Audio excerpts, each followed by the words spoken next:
Le thème qui nous a été donné pour cette présente séance et pour le mois, c'est la persévérance.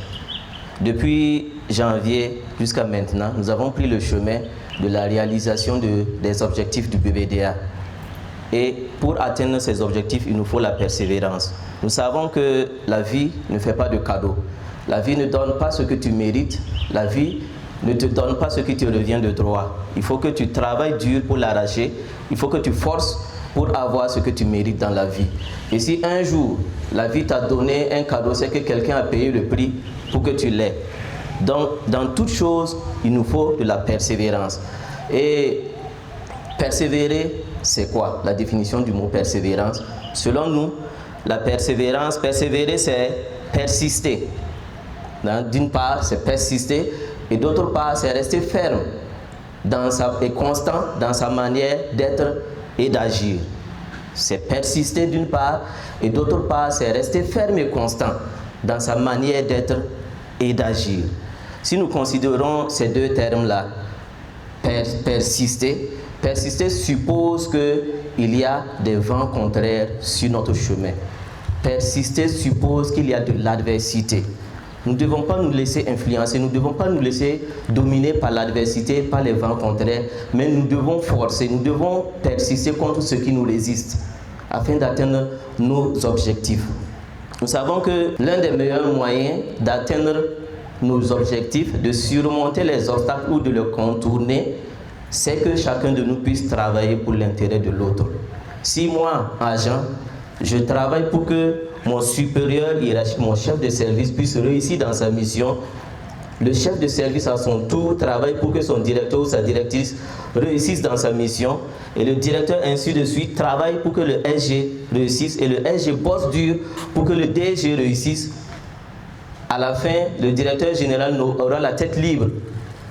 Il ne se préoccupera que de bosser pour que l'agent qui bosse pour lui puisse réussir, d'être dans de bonnes conditions.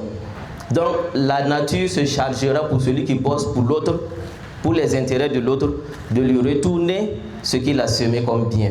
Nous savons que si tu sèmes un grain de maïs, tu ne vas pas récolter un seul grain. Tu vas récolter 1000, 100. Donc si toi tu bosses pour l'intérêt de l'autre, la nature se chargera de mobiliser 100 personnes pour bosser pour tes propres intérêts. Donc retenons cela et soyons des bosseurs. Nous voyons le deuxième terme, c'est quoi? Rester ferme, rester constant dans sa manière d'être et d'agir.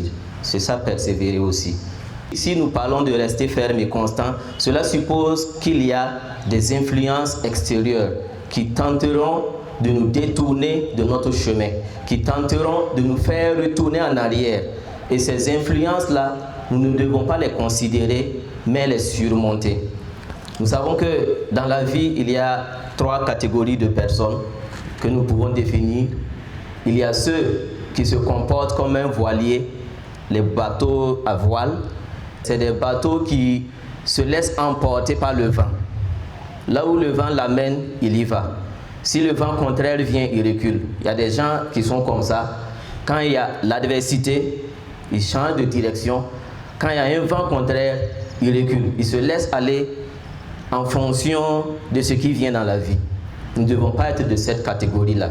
Il y a la deuxième catégorie de personnes qui se comportent comme des voitures face à l'adversité, face au vent. La voiture, même le vent qui vient contrairement, fonce. Il s'en fout de ce qui vient contre lui. Il s'en fout de l'adversité, il fonce. Nous devons aussi prendre leçon de cela et ne pas considérer que ce qui vient contre nous est impossible à surmonter. Fonçons. Il y a cette catégorie, troisième catégorie de personnes qui se comportent comme l'avion. L'avion, non seulement fonce contre le vent qui vient, mais profite du vent pour s'élever. Nous devons être plutôt de cette catégorie de personnes qui profitent de l'adversité qui vient contre nous pour nous surmonter. Sur ce, nous vous remercions et nous vous souhaitons une excellente journée.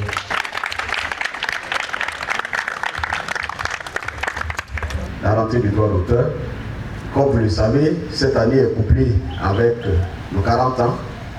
Je compte sur chacun d'entre nous pour qu'on réussisse véritablement cet événement. Et c'est une occasion pour nous de marquer le coup, de faire le bilan, mais aussi d'identifier les leviers sur lesquels nous allons nous appuyer pour faire avancer notre maison. Ça sera un bon temps de partage, aussi de profiter de l'expérience d'autres organismes de gestion collective, et chacun pourra donc tirer le bénéfice qu'il faut pour permettre à notre maison d'aller de l'avant. Donc je compte sur nous pour qu'on réussisse ces événements majeurs qui sont en tout cas en cours. Camarades, le 3 août dernier, nous étions à la montée des couleurs avec le camarade ministre en charge de la culture. Il a en tout cas profité de cette occasion pour montrer l'importance de la cohésion nationale, la résistance et l'engagement de chacun dans la défense de la patrie. Le camarade ministre a également rendu hommage à nos vaillantes forces de défense et de sécurité, ainsi qu'aux volontaires pour la défense de la patrie. Il a bien salué donc et exprimé également la reconnaissance du gouvernement à l'endroit de ceux-là qu'on appelle les BIRC et les Waïya. Je pense que nous on a été interpellés par les Waïya. Bien sûr, ça va au-delà de nos attributions, mais vous avez suivi également la réaction de notre département qui a pris des mesures fermes vis-à-vis d'un certain nombre d'établissements, mais aussi de certains créateurs qui, en tout cas, ont des contenus qui sont contraires à nos mœurs. C'est l'occasion pour moi d'interpeller également nos acteurs culturels à tenir compte donc de ce volet, parce que nous sommes dans une dynamique aujourd'hui de conscientiser le peuple burkinabé, d'amener un burkinabé nouveau qui va nous permettre d'aller plus loin. Je pense que c'est une belle occasion pour nous d'interpeller l'ensemble des créateurs. On ne va pas contre la liberté artistique, mais il y a des limites quand même lorsqu'on produit quelque chose pour notre pays. Alors ces orientations donc doivent nous guider également, ou du moins doivent trouver leur traduction à l'intérieur donc du média, au sein même de nous-mêmes nos pratiques. Et pour nous, cela doit se traduire par un engagement quotidien. Chaque jour que Dieu fait, nous devons travailler avec plus de professionnalisme. Quand je parle de plus de professionnalisme, je pense à l'USSD qui a eu donc l'occasion de développer ce mot, en tout cas ce thème, au cours donc de la montée des couleurs parce que c'est ça, non? En tout cas, c'était bien. Et nous avons vraiment eu le temps, et on a eu l'occasion d'expérimenter ce professionnalisme à travers l'organisation réussie de notre CIA. C'était très bien. On a abouti donc à des conclusions intéressantes. Je suis presque sûr que ça va nous profiter à tous. Alors, je pense également que chacun doit y mettre du sien dans la façon dont nous produisons ce que nous faisons, dans la qualité bien sûr. Il faut qu'on mette la qualité au centre de tout ce que nous allons faire. Et le thème du mois a été magnifiquement développé donc par la direction des finances et de la comptabilité. C'est à l'honneur du directeur et de ses agents. J'imagine que vous n'avez pas réfléchi seul, vous les avez certainement appelés pour qu'ils puissent ajouter un mot. En tout cas, nous avons été très fort édifiés par ce que vous avez dit. Camarades, les défis sont encore nombreux, mais nous allons pouvoir y arriver. Je vous invite donc à faire de ce mot persévérance un vécu quotidien. Mettez ça à l'esprit, on doit avancer. Et que ce soit dans l'adversité, soyons toujours prêts à avancer. En se met à l'esprit qu'on veut avancer, on avance. Voilà. On va y arriver. Alors, je voudrais donc terminer pour ne pas faire plus long, sinon ça risque d'être une homélie ou une homélie. Bon, je vais nous souhaiter un excellent mois d'août. Souhaiter également à ceux qui ont eu un temps de repos, un temps de congé, de profiter pleinement de ce moment-là pour se reposer, afin de revenir avec beaucoup plus d'énergie et d'entrain pour qu'on puisse avancer ensemble. En tout cas, je vous remercie pour votre engagement. Que Dieu veille sur notre pays, qu'il veille sur nos enfants. Durant cette période également, qu'il veille beaucoup sur nos enfants. En tout cas, je vous remercie pour votre attention.